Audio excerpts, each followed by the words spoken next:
do you want to compare stats? It's not about stats. You've seen him on Hit the Floor, and now Dynasty on the CW. Today, we got Rob Riley here on the red couch. I'm Chay Rodriguez, and you're watching Plastic TV. Happy belated birthday! Thank you very much. I appreciate that. I'm gonna hold the night in. Thank you, girl. But you are so Caribbean. Yes. So unapologetically Caribbean. Yes. Tell me how you spent your birthday. Well, I spent my birthday watching Dynasty with my castmates over at Elizabeth Gillies' house. Shout out to Fallon. But then I went down to Miami Carnival and I performed on stage in front of a couple thousand folks. And then I got on a plane and hopped right back to go back to shooting Dynasty. But let's not glaze over that Miami trip. No, let's not. It was fun. Miami Carnival, Carnival's one of the best celebrations that we have in the Caribbean culture. I like to say it's people operating at the height of humanity. You'll never see people more friendly and vibrant and loving than in Carnival. If you're hungry, people find you something to eat. If you're thirsty and somebody's got something to drink, you can have some. If you fall down, somebody helps you get up. You get lost, they'll help you find your friend, or you end up staying with that group for the rest of Carnival. So I love Carnival. I'm a Carnival baby, as they say. Tell me what you performed. I performed Stomping Ground, which is my latest single, and I performed Port of Spain, which is my ode to Trinidad Carnival, which is where my mother's from. Yes, but Stomping Ground. Yeah. I just saw the video for that. Thank you. Yes. Tell me about that, because I know that is a part of you as well. Not just creating the music, but creating the visuals to go with that. Yeah. I produced the videos and came up with the concepts along with my buddy Metropolis Jones, a good friend of mine from way back in the Hit the Floor days. And, it was just about, Stomping Ground is about the fact that so many of us are from, we were born outside the islands. We're freshwater Trinis, as they would say, or whatever. Or I'm from Brooklyn, and I live here in Atlanta, but I used to live in California. But when you come back home, you got, it's just, this is home, and it's still, if you still have the feeling that it's your city, but that's not an ownership that shuts people out, because as the song says, you and your friend and them are welcome inside my town, but this is my stomping ground. Do you pick the dancers? Do you see their performance prior to them actually showing all that? The woman who's also featured in the Port of Spain video, Javonta Roberts, who's also Trinidadian, is a choreographer and a dear friend of mine since going back to 2012. It's one of the first people I met in Los Angeles. And she was also a choreographer for my carnival company, Hollywood Massive, that I used to run out in LA. And so I just entrusted her with the whole process and said, I need you to come up with some dances and I need you to be in these 2 videos. And she said yes, thankfully.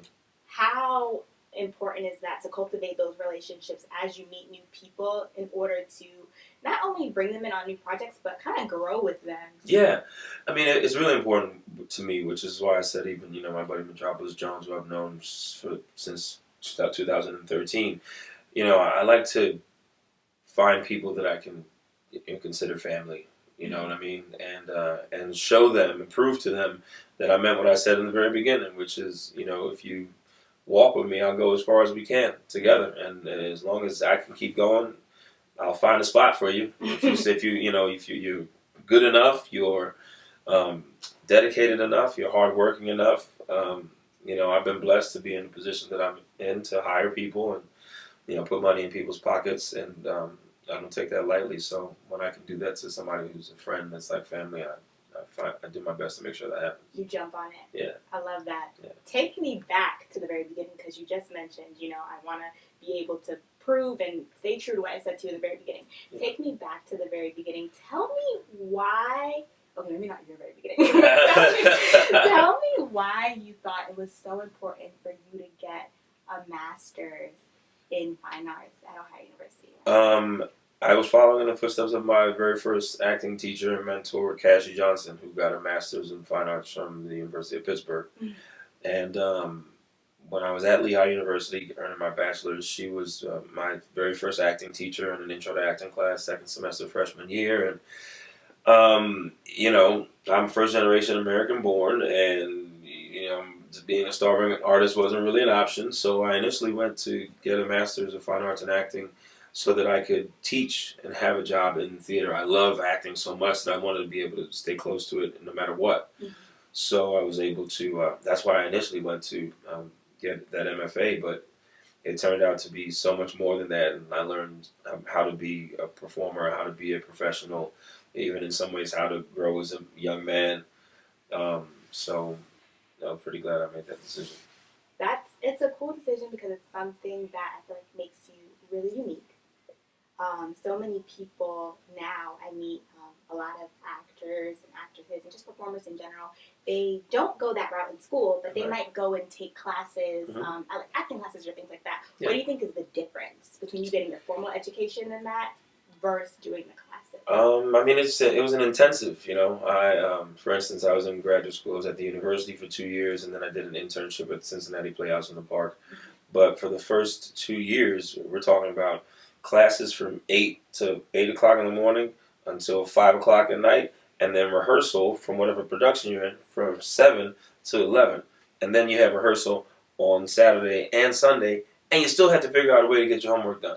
So, you know, it's not that I teach acting classes to certain students here and help people with auditions and whatnot. So that is important, and it is a way to learn. But, you know, I spent 2 whole years acting almost 24 hours a day, 7 days a week, and studying different forms of acting and different teaching techniques and different forms of theater from all over the world.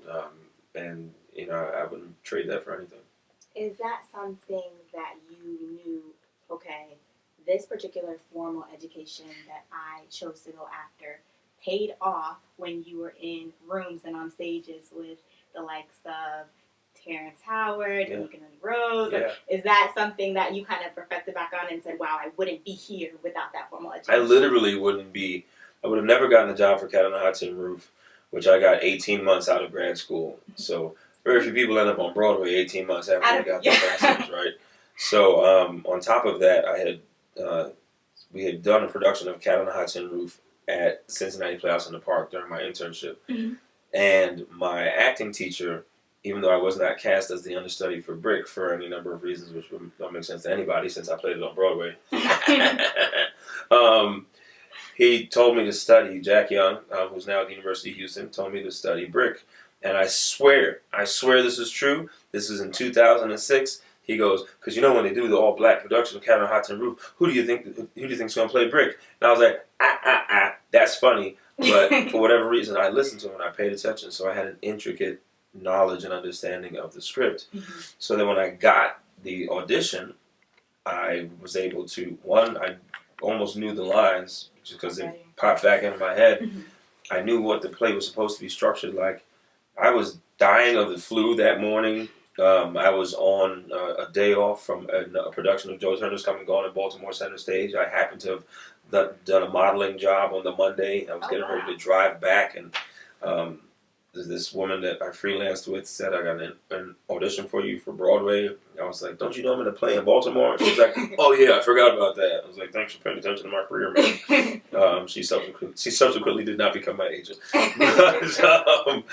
I was able to go back to my apartment and pick up the script that I already had, so I didn't even have to wait for her to send it to me because I had the script from grad school. And I went to my best friend's house who lived in Manhattan at the time, so I was closer to the audition, and I studied, and then I got the script in the morning, and then I was able to excerpt the parts that I knew I needed. I walked into the room, and I saw all of these people that I had seen on TV for years. Mm-hmm. And I was like, oh man, this is, I'm already here, I might as well do it. And I got cast as Terrence Howard's understudy, and I was able to perform 15% of our entire performances, our total performances, playing opposite James Earl Jones for a full hour, which is, Act 2 of that play is a full hour of just Brick and Big Daddy. There's no way I would have done that without getting that master's. No way.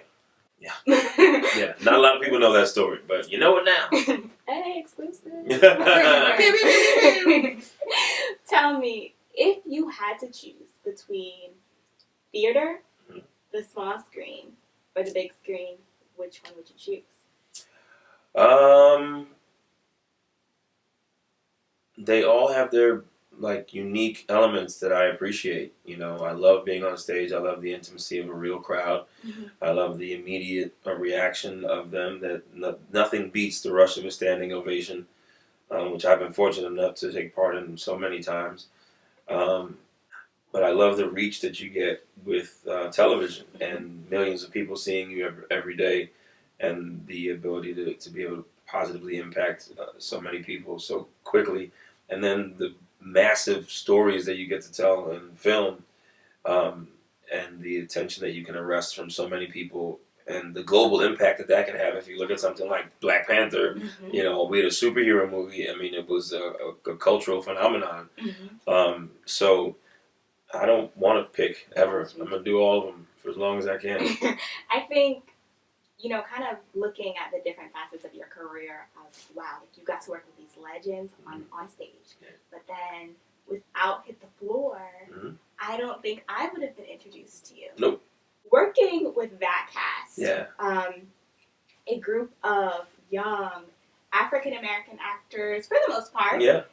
Did you walk in and just feel a comfort, like at home? I did. I mean, I'm still friends with many of the people on that show, from that show. McKinley and I were very, very, very close and remain so. And obviously, working with Logan was a godsend. And she's incredibly talented, as you can see now in Dear White People and all the other things that she's been doing since then. Still my favorite character. I mean, I'm partial to Michael Cohen right now. Of course. But I loved Hit the Floor. It'll always have a special place in my heart. And, you know, unfortunately, VH1 didn't want to pick up a fourth season. And then by the time BET picked it up, I was already on Dynasty. So Gotcha. there was Terrence Wong, you know, That's a wrap. moved away and did whatever he did in life. So Tell me, because there is a very clear difference between that cast makeup of Hit the Floor and the cast makeup of Dynasty. Yeah. What are kind of like the differences, not just in comfort, but in, I guess, cast culture between the two shows? Well, we actually have an incredibly diverse cast Mm-hmm. on Dynasty, and we come from just countries alone: Venezuela, Australia, New Zealand, Nigeria, the Caribbean for myself, and in America. We've got people from Minnesota, Detroit, Jersey, New York, Cali, Miami. The gamut. Yeah, we got people from London. You know, that level of diversity is something that I die for. You know, because that's what the world is. That's what the world is. Mm-hmm. If you really get out there and experience it, if you get out there and travel, if you embrace other cultures, so it's a joy. You know, you don't want to see our potluck dinners. We got stuff from all over the place. But it's great, and we're all incredibly supportive. Ironically enough, we're all very musically inclined, so they play music with each other and stuff. So it's an honor to be a part of the revival of such a great show, and the way that we're doing it, and having it set in Atlanta and shooting it in Atlanta, and I get to live in Atlanta. It's just awesome. With it being shot here, yeah. Did you personally have any thoughts when the controversy kind of broke of the state taking the stance in support of the heartbeat bill, and Hollywood threatened to kind of move out? Did you have any personal fears, maybe that you would leave Atlanta, or? I wasn't scared. Mm-hmm. I personally don't think it's going to stand up in court. So if you really read the news and what had to happen, then you were like, that's like, all right, don't worry about it. Mm-hmm. We haven't even, we're going to cross that bridge when we get to it. We haven't gotten there yet. Don't worry. Don't bless his heart. Bless his heart. He thinks that's going to pass. That's just not how the world works anymore, Mm-hmm. you know? And I think the outrage that people felt and still feel is necessary, and it's necessary in order to affect change. But some of us can also do that work without panicking. Doesn't mean you don't need to ring the alarm and get everybody to come do what they need to do. Mm-hmm. And shout out to everybody that does that. But don't worry, my vote counts. You'll see. What do you think Atlanta brings to the backdrop of Dynasty? Well, I mean, I think Atlanta is the best city in America for brown people, just of all walks. And I jumped at the opportunity to live here. I love it here. I don't ever want to leave. And it's a growing city. It's growing in so many different ways, not only in size, but there's construction everywhere, and therefore it's becoming more and more modern. And you got the whole tech sector coming in here. So I think that provides an interesting backdrop because our show, Dynasty, has typically been about this, it's old money versus new money, and well, ain't that Georgia? You know what I mean? So it's for that to be woven into the fabric of the actual community and portrayed in our lovely little TV show, the little engine that could on the CW Netflix. A little bit more than a little engine that could. I mean, yeah, we did win the People's Choice Award, but whatever. Yeah, no, I love the fact that there's a symbiosis there between the show and the city, and I think it's part of what makes the show unique and special. Definitely. I'm going to read a quote. Uh-oh. Not you. Oh, okay. So, you can breathe a little bit. All right. Okay. They've done everything. They've done incest, homosexuality, murder. I think they're slowly inching their way towards interracial. I want to be wealthy and ruthless. I want to be the first black bitch on television. That is from the amazing, the late. Yeah. I already knew. Yeah. How was what was your, and the cast as a whole, reaction to her passing? I mean, it obviously struck home, especially for, any of the African American actors on the show, and Michael Michelle, who plays Dominique Devereaux now. And, I remember watching Dynasty with my mother, and I remember Joan Collins' voice, and I remember the fact that Diane Carroll seemed like she walked on air and was beating these people at their own game. And, it just gave you a greater sense of appreciation for what I am lucky to be able to call a job, So I said on that day, that fateful day, that if it wasn't for her, I wouldn't have a job right now. So I think that says it all. Definitely. We lost an amazing legend, but a legend she was. Yeah. She blazed the trail, and we've been tasked with carrying that mantle, and I ain't got no problem doing that. Yes. I mean, and you did a great job from chauffeur to handcuffs. Yeah, and you got everybody on the edge of their seat always. Yeah. Tell me what it's like when you first get the first couple scripts for the next few episodes for the new season. What kind of mind frame do you go in? Do you go at it and attack it the same for these 3 past seasons, or? I mean, I take it a page at a time, or one sentence at a time. One sentence, one paragraph, one scene. It's playing Michael Culhane comes relatively natural to me. He's kind of a moral center for the show, even though he's done some things that are wrong. He's always done them for the right reason, and usually altruistically, selflessly. It sounds bad, but it comes relatively easy, and I just am always excited to see what the next script is. So we just got the script for episode 10 because we're shooting right now, and we did a table read today, and it was fun. I did have a busy day. Yes. It's almost bedtime now. And we enjoyed the table read as we always do, and this next episode should be exciting. But I mean, the show just keeps getting better and better, and just like the audience doesn't know what's coming from one week to the next, we don't get advance notice of the script. So we start shooting episode 10, I think Tuesday, and today's Thursday, so we got to get a couple days to get your feet wet. Get it together. Exactly. Get on out there. Yeah. You spoke of being on CW, of course, but then also, streaming. Yeah. What do you think about streaming as both a performer but also a consumer of content? So many different outlets are coming up with a streaming platform. Yeah. And quite frankly, I'm worried. Yeah. I'm going to have to go back to cable because I can't afford, nor do I have the attention span for it. Yeah. You know what? I think that's happening because, you'll get a Disney Plus, and now Apple TV wants you to get their stuff, and so on and so forth. I think that we're getting overwhelmed to a certain extent. Yeah. But at the same time, it's if that's where things are moving towards, then you just kind of got to ride the wave.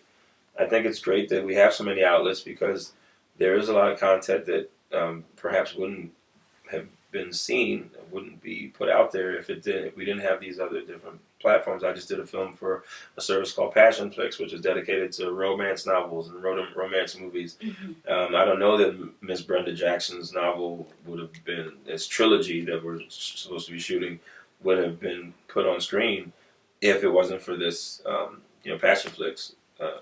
So I'm all for it, but I agree with you, aside from Netflix, I might have to, put everything else on the kibosh real quick. Yeah. Put a kibosh on that stuff and just go, like, Comcast, here I come. Yeah. Xfinity, you got me. Yes. And it hurts because amazing creators are making stuff exclusively for. I know Will Packer has said it, and I think Tyler Perry as well has said they make stuff exclusively for just BET Plus. Yeah. Just the app, and it's like.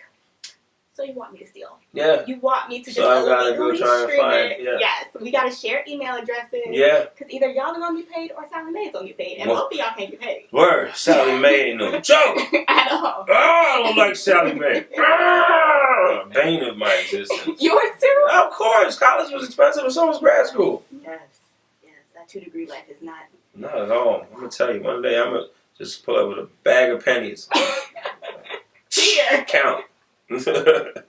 Before we get out of here, I want to know 3 things that you would tell someone who's going to their first carnival ever. Ooh. And they want to dress up. They want to play mask. Okay. I have my 3, so I want to hear yours. All right.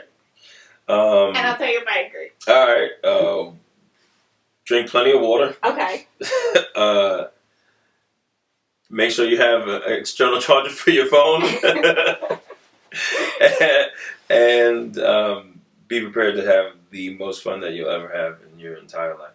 I like that. That's responsible, fun. Yeah. I can do and that. your 3? Wear comfortable shoes. Yes, Don't very be much. out there trying to be cute. Ooh. God bless anybody who does carnival in heels. Yeah. I don't know. No. I don't know. Don't do that. You might need to be gelling like Magellan. Yeah. Feet can be Get beat up. cheap little Target $10 shoes, and you're good. Yeah. At the end, get the food at the end that the vendors are selling. Yes. It's good. Yes. And don't try to rush through or run through the flow to the trucks or anything like that. It's super dangerous. Just wait. Yes. Yeah. I mean, the bigger carnivals, they make sure that there's a lot of safety around the trucks and whatnot. And you don't want to get hit by one of those wheels in any way, shape, or form. Definitely So, follow the flow of traffic. Yes. For sure. Yes. Thank you so much for sitting down with Plastic Magazine. I appreciate you. Happy belated again. I appreciate that. Yes. It's Mr. Rob Riley, Chay Rodriguez, Plastic Magazine. We out.